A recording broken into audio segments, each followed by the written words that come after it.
Hey everyone, this is Liz. And this is DeRosa. We are back here on Mentorship Monday.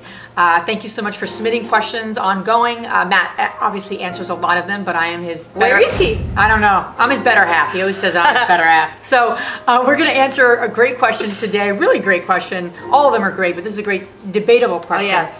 And we're going to answer it here, but I have Andressa here with me.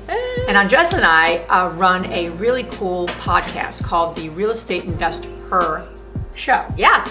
And what do we do there?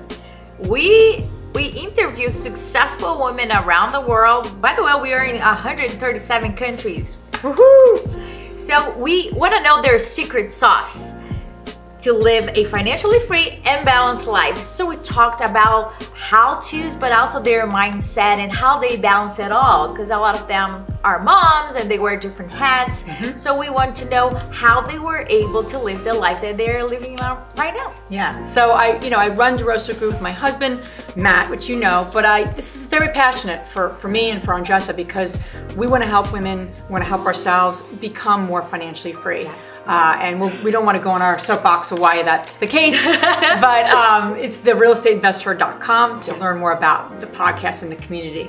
And without further ado, we're going to answer a question here for our amazing YouTube community. Yes. And go from there. This one comes from Luke, and he says he's a big fan of yours. Awesome. Oh, look at thank you, guys. you, Luke. Yay. Luke, thank you for watching, and thank you for being a big fan. We really appreciate you and all the people that watch this. There we go. And here's his question. What are the pros and cons of buying, rehabbing, and renting single family versus 3 or 4 unit properties? Oh my gosh, we can spend like hours and hours talking about it, but we want to focus on a couple of key points, okay? So when we think about renting a single family versus a multifamily, when your single family is vacant, you have 100% vacancy. When your triplex or your fourplex, 1 unit is rented, you still have the other rents coming in. So that is one advantage. When you're rehabbing, that's a completely different animal. I just finished up a triplex in South Philadelphia, and there are certain things that don't apply for a single family, such as sprinkler system. For small rehabs, it doesn't apply. Check your local laws to make sure that applies for you as well. There are fire alarm systems and fire protections that we need to comply as well. All our utilities on this particular are completely brand new and separate, which is a very high cost. At the end of the day, every single tenant will have its own utilities all separate, which adds value to the property itself, but you need to factor that in when you are going into. And it's 3 times toilets, 3 times bath, 3 times kitchen, all like 3 or 4 times. That can add up. A good thing about that you can leverage and you can negotiate with your kitchen supplier. Hey, I'm doing this amount. With your appliances, I'm doing this amount. I'm buying 6, 7, I don't know how many, depending on how many units you have, the quantity, you can always leverage that. So from the rehabbing standpoint, you need to understand that there are costs that are gonna come up that won't apply to the single family. I would also add a couple of things.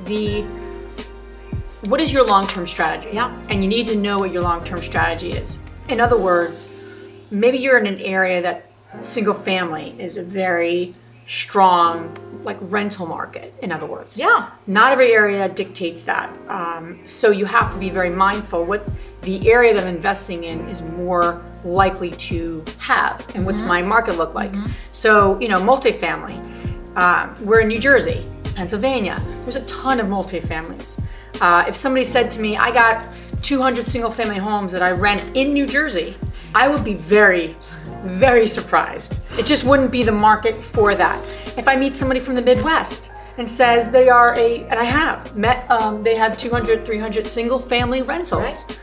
makes complete sense. It's a different market, different price point, different everything. So they wouldn't say to me, I got a bunch of fourplexes in certain parts of the country. They don't have fourplexes in certain parts of the country. Yeah. So it has a lot to do with your overall area and your overall strategy of what you're trying to accomplish.